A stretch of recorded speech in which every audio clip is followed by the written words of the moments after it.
kan. Ataupun some of us including me, kita rasa seperti ditampar-tampar kan.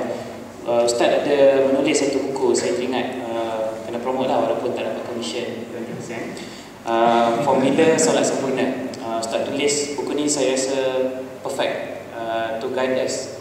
Perfect in the sense that dia boleh insyaAllah memudahkan kita mengenali titik-titik jerangkap sama iblis syaitan. So saya recommend kepada anda untuk beli buku tersebut lah. Jadinya tanpa membuang masa, kita buka Q&A kepada abang-abang dan kakak-kakak, sebab sini muda lagi kan. Sekiranya ada soalan, ya, bolehlah kita buka. Kalau yang mahu bertanya secara direct, kita ada nombor yang ditampal di belakang what you call that, tiang ni. Boleh hantar segera, 100 paisa pun, bukannya yang mahal sangat ya. Okay. Ada kan? Silakan. Kalau tak ada ni, saya kena bagi pantun sikit lah. Yang ada. Cik Salahuddin. Ni video Ustaz. Soalan berkaitan dengan was-was tentang masalah. Kenapa Allah turunkan Al-Quran, tetapi dia terangkan cara berwudu, tapi Allah tak terangkan cara solat. Terangkan cara berwudu saya cakap Rasulullah bersolatkan, tapi solat dia tak terangkan. Okey, kita okey, kita kumpulkan soalan. Saya rasa mungkin ada banyak kan. Kita kumpul 3 dulu, kemudian bagi Ustaz jawab soalan pertama daripada Abang Salahuddin tadi. Soalan yang kedua, jika ada. Ya, saya silakan.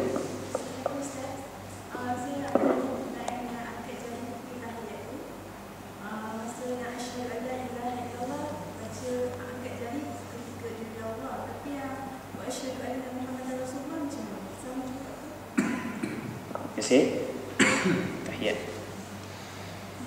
Soalan yang ketiga. Soalan yang ketiga. Tak takut setan? Takut setan ni banyak kan. Sepatutnya banyak lah. Jangan pandang belakang lah, hantu Kak Limah dan sebagainya kan. Ya. Cek SMS. Tak ada. WhatsApp tak ada. Belum sampai. On the way. Ya saya. Sebab tak ada dari abang punya soalan. Oh, ni abang mahal. Pada tingkat awal Ustaz ni ceramah tadi, nama makhluk iblis keluar. Pula bahasa Malaysia. In progress, Ustaz sebut nama setan. Raya data makhluk 2 ekor ni sama tak? Ustaz tolong jelaskan.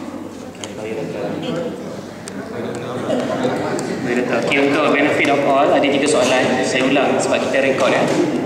Soalan yang pertama, Abang Salahuddin tanya berkenaan dengan wuduk. Abang Salahuddin kata dalam Quran ada disebut cara-cara berwuduk, tapi tidak ada cara untuk bersolat. So macam mana tu? Soalan yang kedua daripada ukhti tadi, berkenaan dengan tahiyat. The second part of the syahadah, asyhadu anna Muhammadar Rasulullah. Bagaimana? Nak angkat ke nak macam mana lah.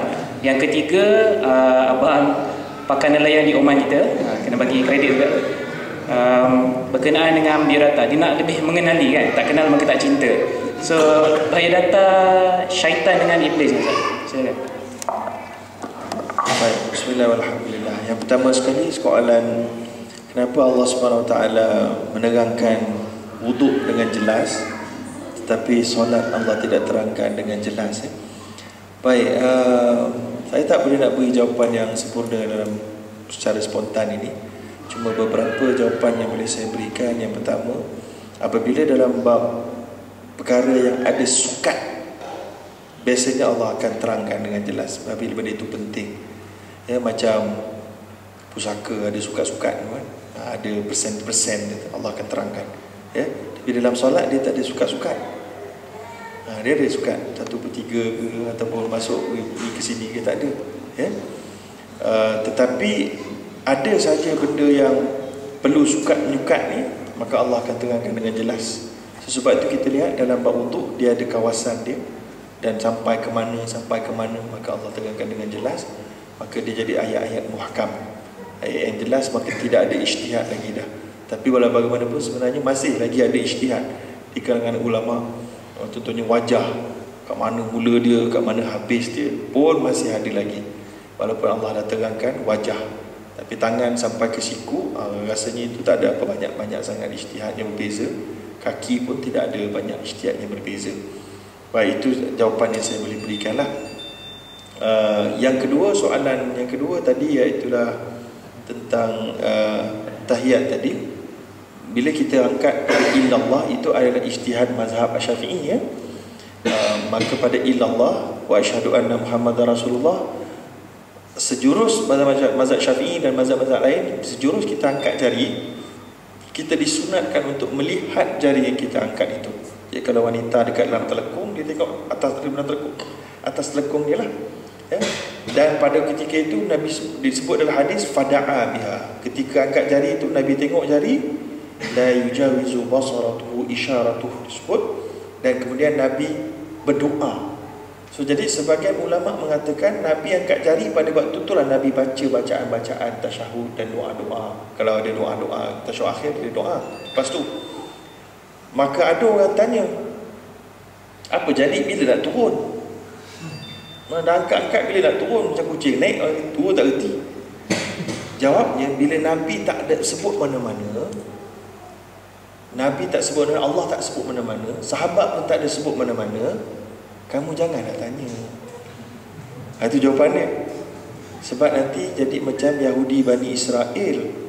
Allah suruh taubat dengan cara sembelih lembu sapi betina. Dia kata, sapi betina yang mana satu, warna apa? Dah beritahu warna, besar mana, umur berapa, dah beritahu semua. Oh, tak boleh buat lah macam ni. So bila Allah tak beritahu, Nabi tak beritahu, maknanya itu bukan urusan penting. So maknanya turun tu gaya bebas. Gaya bebas yang tidak membatalkan solat. Yes. Kita angkat, tapi kalau nak tahu juga, tak adalah. Takkan kita lebih tahu daripada Nabi. Kalau penting Nabi dah highlight. Bila Nabi tak highlight, kita tak tahu, kita tak payah tanya, tak payah risaulah. Tumpukan pada yang penting-penting tadi. Sujud yang betul, Nabi suruh nak turun, Nabi suruh turun dengan betul. Nabi kata jangan turun macam unta turun. Pernah tengok unta? Oh, duduk Oman tak tengok unta. Oh, malu je.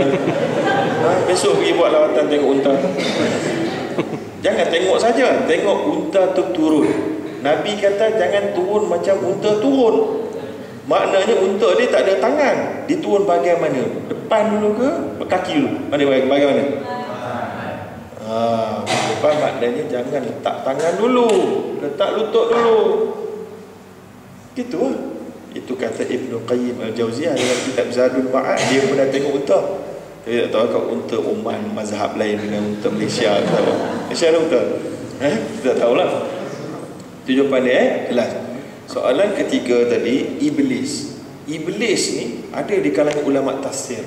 Saya pun tak boleh nak beri jawapan sempurna, tapi Iblis ni dia menjelaskan kepada nama si individu tersebut.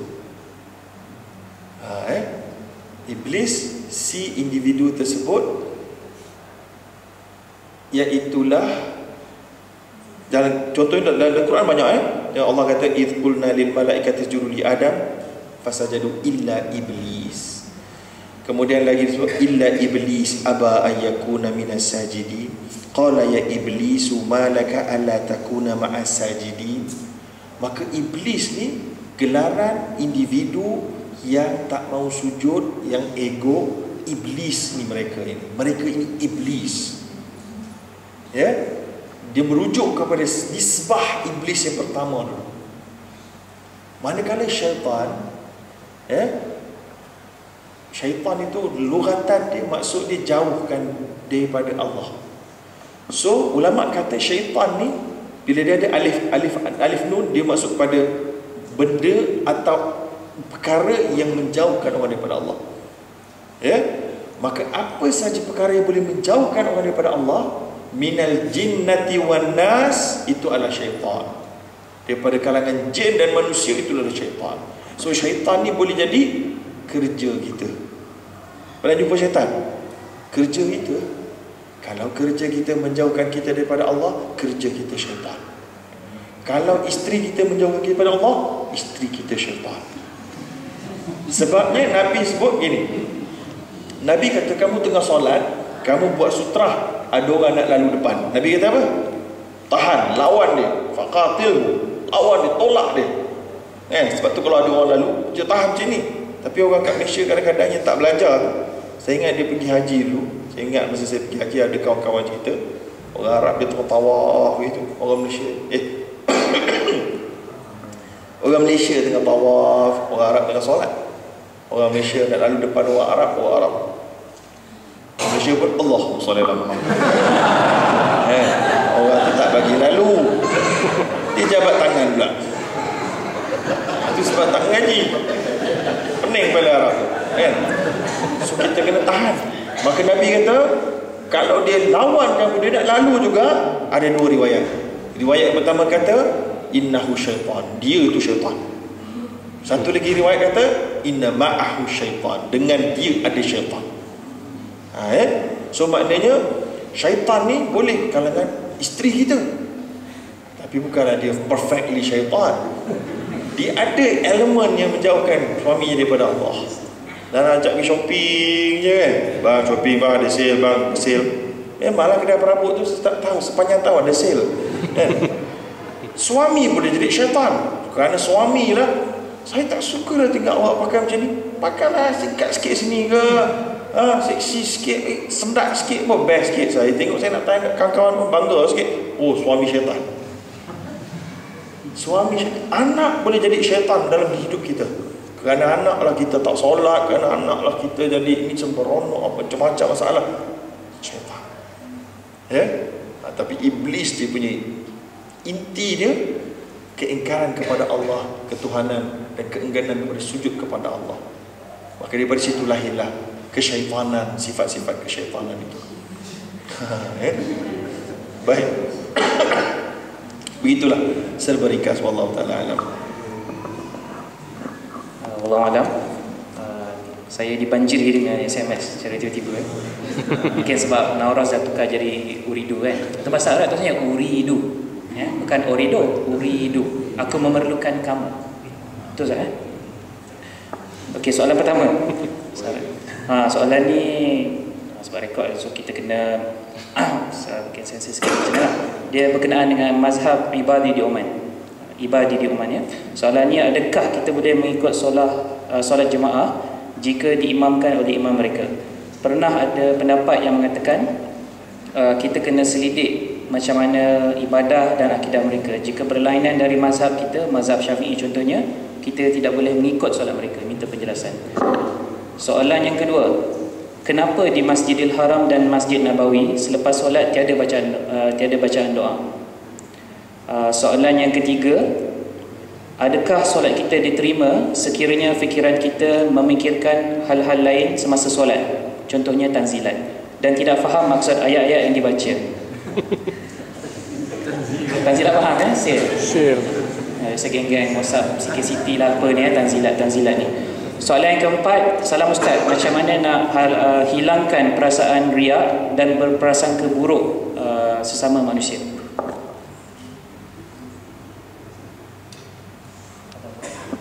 Saya bukan duk main SMS, saya duk catat soalan sebab ada orang sangka buruk dia soalan dia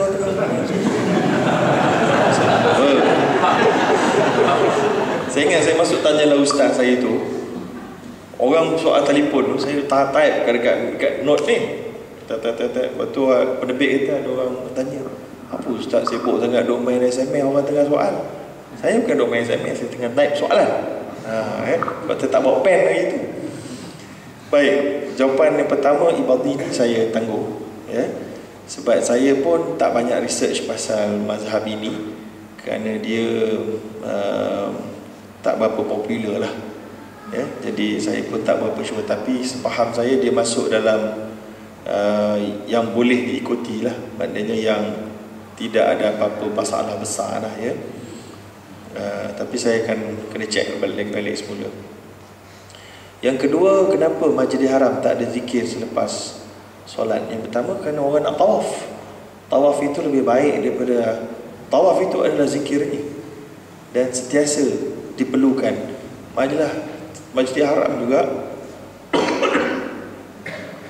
ikut sebahagian pendapat ulama tidak memerlukan kepada tahiyatul masjid, sebab tahiyatul masjid dia adalah tawaf.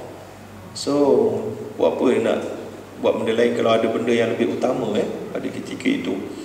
Dan jawapan yang keduanya adalah kerana tidak diriwayatkan dengan riwayat yang sahih dan berterusan tentang wujudnya Nabi SAW berwirid secara yang sebahagian umat Islam di Malaysia dan Brunei dan Indonesia buat. Mungkin maka kalau kita sebut benda ni orang kata Wahabi dan padahal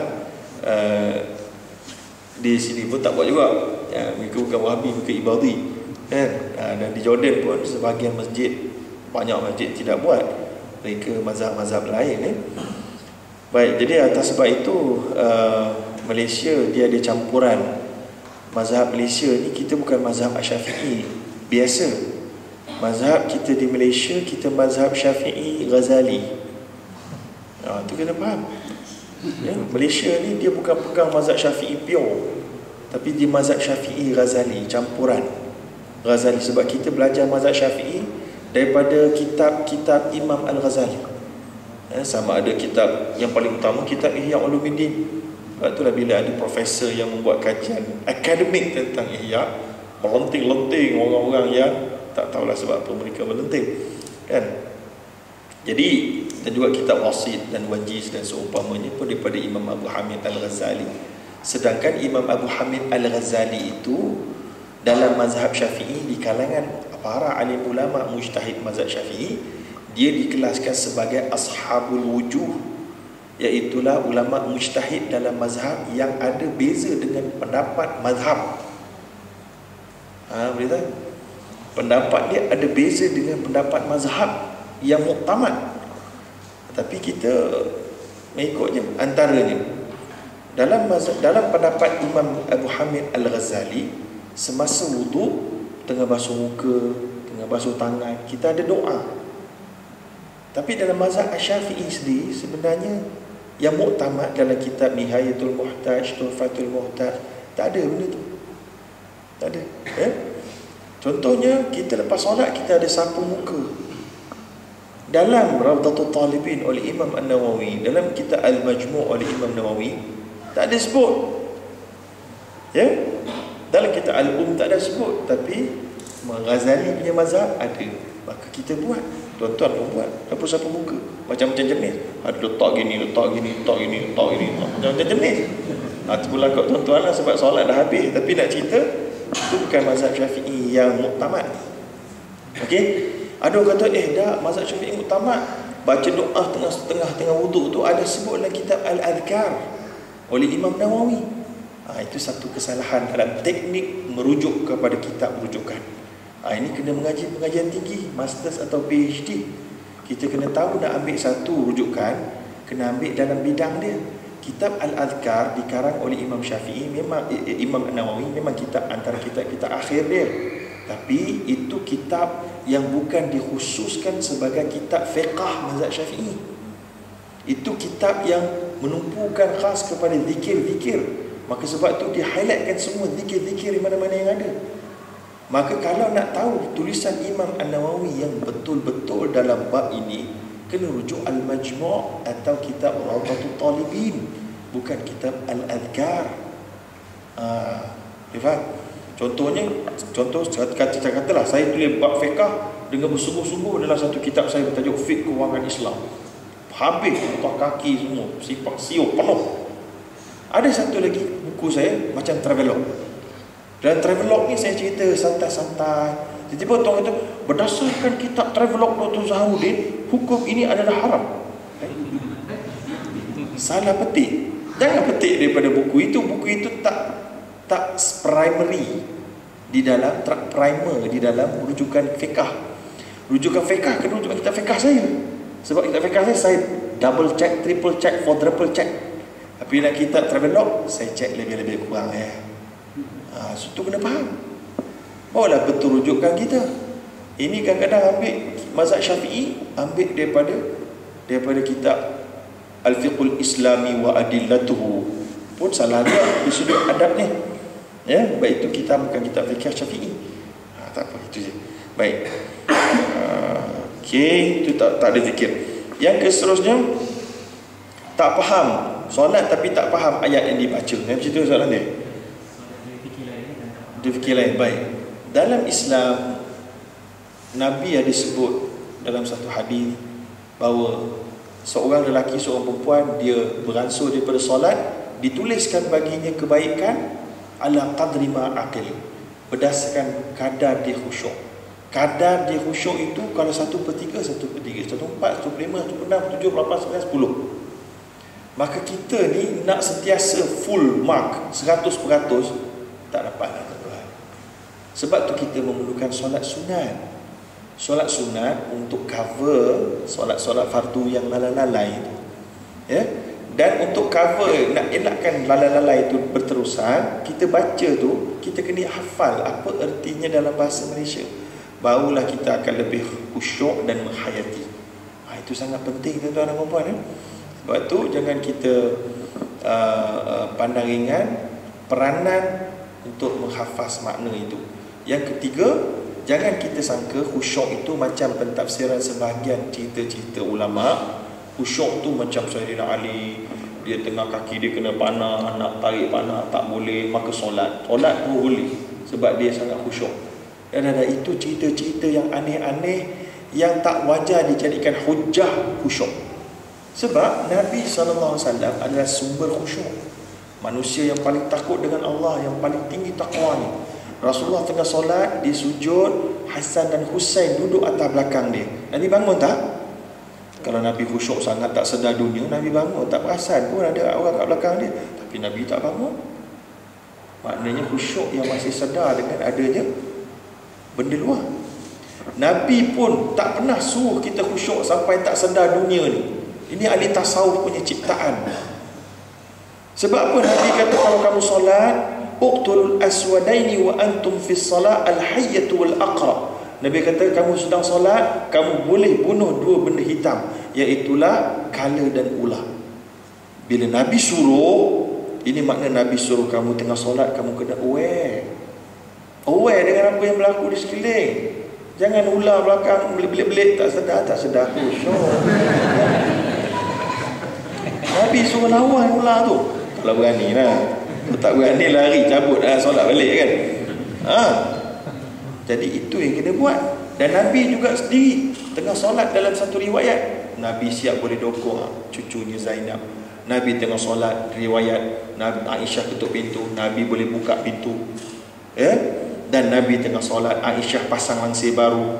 Bahawa Nabi tengah solat, Nabi pandang depan, Nabi nampak langsir. Nabi habis solat, Nabi kata hawili hadha, ubah langsir ni. Kerana aku tengah solat, aku tengok dunia duk tengok langsir ni. Langsir apa? Langsir ada gambar burung. Maka Aisyah pun buat turun, gunting-gunting jadi cadar. Yang perempuan, suami tak suka langsir, gunting jadi cadar. Sunnah Aisyah. Jadi kita nak cerita, kalau Nabi khusyuk tak sedar dunia, Nabi tak nampak langsir tu. Nabi tak nampak, tapi Nabi nampak. Dan Nabi sendiri kata, aku tengok dunia kerana tengok langsir. Maknanya Nabi tunjukkan khusyuk yang mampu dicapai oleh manusia. Ada sikit, campur sikit. Majoritinya, konklusinya ingat banyak. Sebab itulah kita bila meninggal, kita bukan kena zero dosa. Boleh zero dosa? Tak boleh. Tapi adalah mana pahala yang lebih banyak, rahmat Allah yang lebih tinggi. Itu dia. Tapi jangan pula bersenang-senang, tak apa aku dosa, aku kira masih sikit lagi ni. Itu salah kira ni bakal bahaya. Sebab tu dah dosa cepat-cepat taubat, supaya tak sempat dia meningkat jadi bukit, kita tak perasan. Sebab tu sifat orang mukmin, Nabi kata yara dhunubahu kal jabal yuridu ayata alaih. Dia nampak dosa dia macam bukit yang boleh runtuh, hempak dia mati. Tapi orang munafik wal fajir, orang busuk, Nabi kata adalah yara dhunubahu kadhubabin ala antri.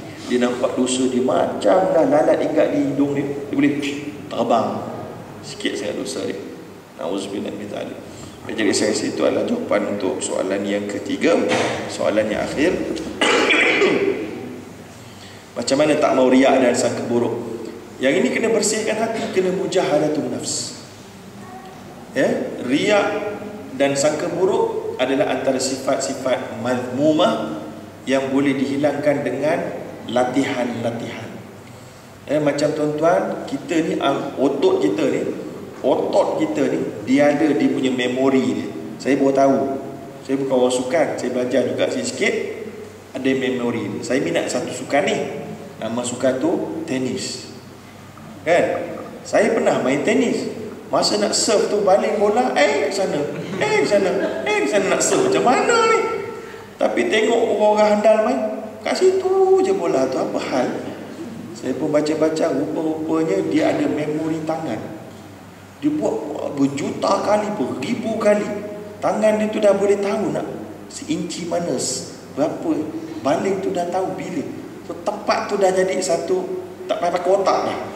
Macam tuan-tuan baca Fatihah, jangan pakai otak tak? Tak pakai otak kan? Tak pakai minda tak? Lepas Ar-Rahmanir-Rahim apa Ar-Rahmanir-Rahim tak ada. Ada. Main sambil-sambil tidur lah. Maliki umidi iyyaka. Tak payah pakai otak. Mulut punya hafal kadang-kadang. Mulut pun boleh hafal. So jadi kita nak cerita, orang yang bermujahadah ni gitulah latihan ni. Dia latih supaya hati dia tak rasa hebat. Sebab tu ada satu analogi yang agak kasar. Minta maaf kasar saya sebut tu ni. Ada seorang penceramah di radio di Malaysia. Dia buat satu analogi dia kasar. Tapi tuan-tuan ambil dengan cara baik lah. Ambil yang positif. Tapi jangan marah pula. Yang marah saya, marah dia lah. Kan? Dia kata kalau kita buat kebaikan, kita anggap kita belak sahaja. Macam najis. Kita lepaskan najis. Ada kita fikir lagi, wih kesiannya najis aku. Kita ada fikir. Kan? Jadi buat kebajikan tu fikir macam najis. Mungkin apa. Tapi jangan fikir negatif. Fikir yang positifnya, iaitulah dia nak cuba datangkan dalam diri kita. Kita buat kebajikan, dia tak fikir. Macam kita lepaskan najis dalam toilet, tak pernah fikir pun kita tentang najis tu lah. Kan? Patutnya lah. Juga ada sakit tu lain lah, cerita lain ni, Allah buruk pula. Kan? Tapi maknanya tulis sedekah, jangan fikir. Habis semua. Buang macam buang najis. Itu kalau kita latih, insya-Allah semua kita dapat kumpul untuk hari akhirat kita. Kita tak ada riak, tak ada nak tayang kat orang. Sebab kita tak teringat langsung pula. Tak teringat lah. Kan? Itu dia suruh riak lah. Yang sangka buruk tu kena cerita lain kali lah, tak sempat. Jadi saya rasa sekadar itu dulu untuk malam ni. Terima kasih kepada semua yang mampu bersabar. Wallahu a'lam. Aqulu qawli hadza wa astaghfirullahalazim. Wassalamualaikum warahmatullahi wabarakatuh.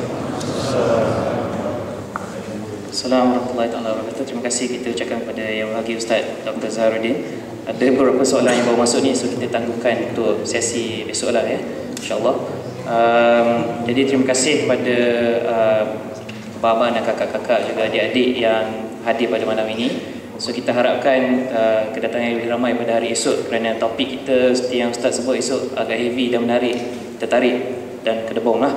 Yang pertamanya berkenaan dengan kaya di dunia dan kaya di akhirat. Saya fikir tajuk ini amat penting dan amat dekat kepada kita. Sebab seperti ada yang pernah orang quote kan, kita orang Islam dan sebagainya, ada macam-macam mazhab, tapi bila kita deal dengan duit, kita jadi satu agama. So mungkin Ustaz boleh serta esok lah. Kemudian pukul 9 kita mula. Pukul 9 kita memula insya-Allah. So sarapan disediakan. So jangan nak puasa pula tak boleh puasa. So sarapan disediakan pukul 9 kita mula. So macam tadi yang kita ada makan kat luar, sama tempat juga. So datang dalam 8:30, 8:45 kita start sharp lah kalau boleh. Sebab tadi kita sebenarnya start agak lambat. Jadi saya ni agak cerewet dengan masa yang ditetapkan oleh tuan rumah dan juga penganjur. So saya kena beramanah dengan tugas saya. Sebab dulu saya pernah kerja kat HBC Amanah.